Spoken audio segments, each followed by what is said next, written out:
Hey guys, Rock here, Island Pond, Vermont. It is September 15th. So I have this 2012 Arctic Cat TRV 1000. Gonna do a little walk around and then we'll go ahead and give it a test drive and we'll see how she goes. So this is pretty much the Cadillac of 2-up ATVs, as you can see. From the factory, this one comes with the windshield. It's got mirrors, hand guards. Let's see, it has high and low hand warmers and thumb warmer for the driver. Little wind gap there. Cup holder for your drinks. Little flashlight holder, or yeah, I guess that's what that is. 12-volt plug. We go to the rear seat. You got a nice big rear seat, which is also has heated hand warmers for your passenger, high and low, or off. Got a nice big trunk back here. Just take these off like they are, and it's lockable. Open that up. Piston loaded, so it holds itself up. Very nice. Give that a close. And the nice thing about this ATV is you can, right now it's set up to ride 2 people. You can take the back seat right off in the trunk. All it is a couple of pins. Very easy to do. Come back here in the bottom of this, and a little hard to see, but there's a lever here. You just pull it down and pull it back, and then it locks into place, and that's basically holding the latch back. And you can take this right off. I'm gonna take this off when I take it for a ride because I don't need it back there. Same thing with the windscreen, very easy. Usually it requires a wrench, but I only have it hand tight. You just pull that and then it pops right off. And right there, very easy. So this machine has extra bumpers, Arctic Cat bumpers that somebody added on. It's also got nice aluminum guards, A-arm guards, front and rear. Factory installed Arctic Cat worn winch. This has got 27-inch, no, they're only 26s, 26-inch mud lights that are practically brand new on this thing. So, yep, quite the machine. And then we'll look at the gauge a little bit here. Turn the ignition on. So basically you get a big analog speedometer. You can also change that so it's your tachometer, and you can watch it go up and down. Overall miles, this one has 3,400 miles and 348 hours on the engine. So this gauge is a little, takes a minute to get used to, but you can change it to trips and whatnot. Yeah, so well, we gotta look at it. I'm gonna pull this rear seat off real quick and we'll take it for a ride. We got the front windscreen removed and the rear rack. It's very simple, but that's what she looks like. I think I don't know, it's a lot sportier looking without that stuff. So when I want to ride single, definitely gonna do this. It just clips into here and uses these Arctic Cat latches to lock in place. So yeah, we'll hop on this thing. First thing you notice getting onto this thing is it is a big machine, very big, tall. You notice that for sure. We'll turn the ignition on, let the fuel pump cycle, and this you start right over here at green button. Fires right up. It's got a very good sounding engine, V-twin, of course 1000, well, what are these, like 952 cc, I believe. Could be off a few cc's, but so I'll show you right here. Right now it's on, it's your speed. You can change it from miles per hour to kilometers. Right now it's at 0, or you hit that button and it automatically swaps to RPM, and you can watch your RPMs instead. I wish you could do both. I wish you could see your RPMs and your speed at the same time, but they didn't design this gauge like that, so we can't have everything. So let's try it out. The shifter, super easy to use. I mean, it's a one-finger shifter. Some of them you fight with. This you do not. There's no park in the transmission. You got reverse at the bottom, then neutral, high and low. Throw her in high, give her a little gas. This thing is touching. It's a big machine, big engine. It's very snappy, but it's also, you put it in low. Once you get your throttle, once you figure that out, how to control it, you know, this can be ridden slow, just like anything else.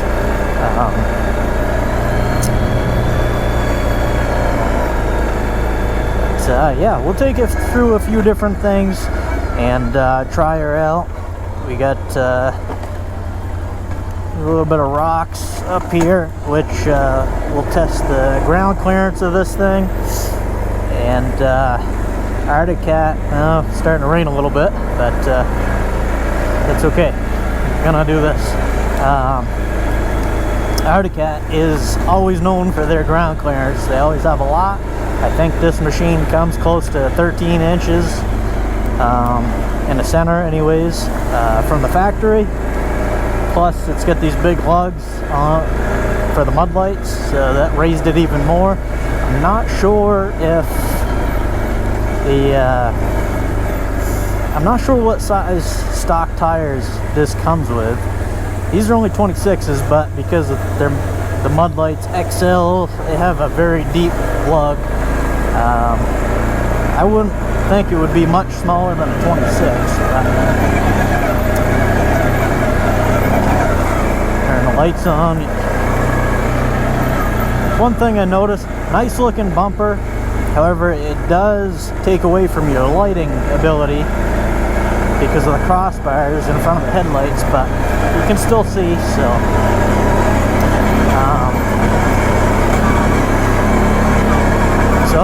yeah, anyways, this thing does get some power, and we'll try to be a little quick because it is going to start to rain here. Why'd I take that windscreen off, huh? But one thing about these Arctic Cat engines, some people love them, some people don't. The H2 1000, this is a V-twin. It is a great sounding engine, and it makes power. It makes a lot of power, a lot of torque in a lower RPMs versus a lot of your other machines like the Can-Ams. You know, they're rated higher horsepower. Same thing with the Polaris, 850 and 1000. But you got to get up into the RPMs to actually get the horsepower out of those. This machine runs at a low RPM considering. So right now that's 3,000 RPMs, basically 3,500, and you have the torque there, 3,000 to 4,000 RPMs. It's right there. But so we'll try this. This is kind of a steep little off-camber bank that tests your four-wheel drive. What this one has, two-wheel drive all the way to the right, four-wheel drive right there, and now that's an open differential in the front on four-wheel drive. You can lock that in by pushing this up and going over, and now we're locked right in four-wheel drive. And actually we'll try that right here because sometimes, you know, this pulls wheels off the ground, and we'll see how she works. Low range. I'm gonna guess this thing's gonna idle right up it because of the length. Oh, could be wrong. Length might be hurting me. But we can definitely get up it. But we did spin a little bit. So while we're in low range, we'll test that out, but I don't want it in four-wheel drive.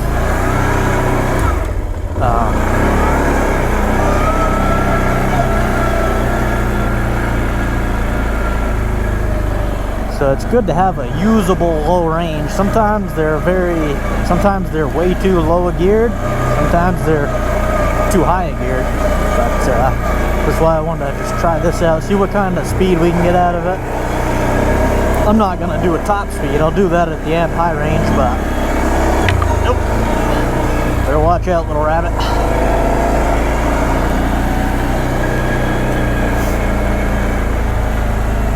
Get out on the trail here.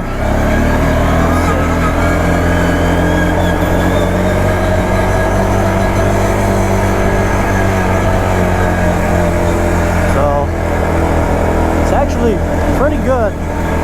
That's about 20 miles an hour in low range, and you know, it feels like it's at a decent RPM where you're not over revving the engine. So I'd say that's pretty good low range. Oh, let's get into here. Had a lot of rain today, so the branches are all on the frickin' trail.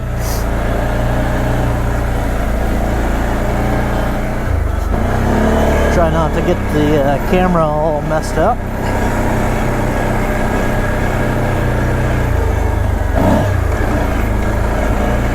You gotta love the sound of the V-twin engine though. It's a very good sounding motor. This thing does get some power behind it. Back to the horsepower. This is definitely not rated at the most, you know, for a 1000. I think the Can-Am and Polarises are pushing in the 80s now, and this is rated around 70 horsepower. So definitely behind on the horsepower, but if you drive it, you know, the usable horsepower, this has definitely got plenty. So this is the rock pile I was talking about. Very, you get a little steep. There, got some high rocks here. We'll throw her in differential lock because you usually get stuck on it, but with the ground clearance, I might not even hit bottom with this. Let's see. Wow. I actually didn't. It's very surprising. Almost everything touches bottom there, or at least scrapes it. This I didn't feel at all. That is a good thing. For a lot of the trails, except this thing does feel tippy because of the all that ground clearance, and that can be a little alarming. I mean, it's a heavy enough machine, so it should stay upright, but you just feel a lot of that roll. Everything's a little wet right now, but this is definitely not a wheelie machine. The extended length cuts back on that, and you know, it's a heavy 4x4 ATV, so yeah, we'll throw her back in high range, just see what she does on the trail. There's definitely good enough power.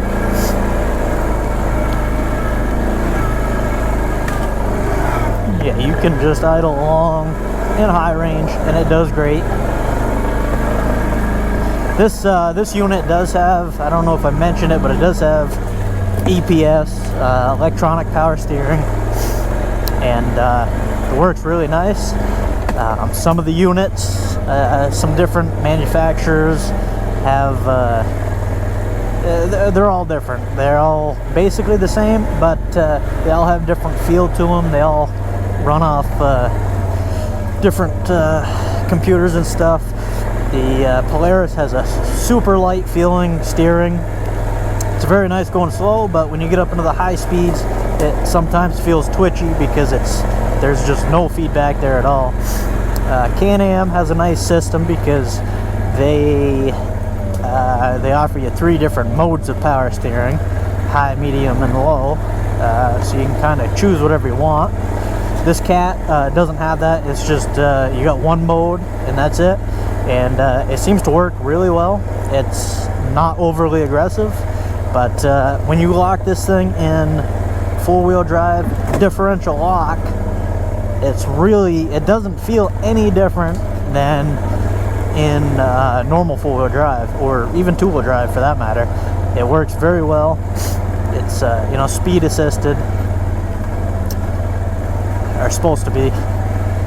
And but we'll get on a little bit of a faster paced trail up here, and then we'll end up doing the top speed run. Now I'm gonna warn you, this machine has had the secondary clutch spring changed in it, a little stiffer, so it does have a little more bottom end, and this is not going to go 80 miles an hour. So I'm not sure what stock would do. I'm going to guess into the 70s at least, but I'm not positive. We'll see what I can do with this one, with that stiffer EPI secondary clutch spring, and we'll go from there. But yeah, two-wheel drive, high range right now.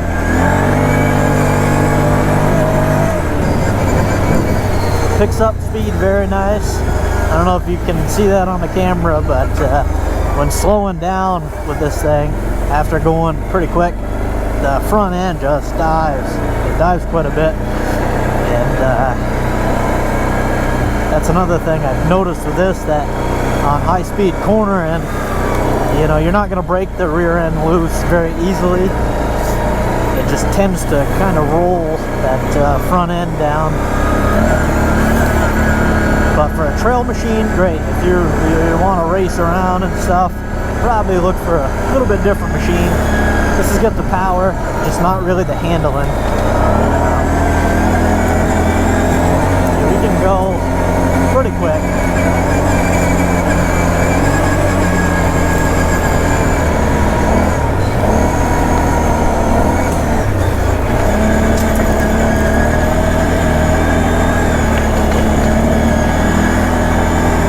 Not too bad, but after getting off, say I just got off a Polaris 850 XP, the cornering ability on that is way better than this, or it feels it anyways.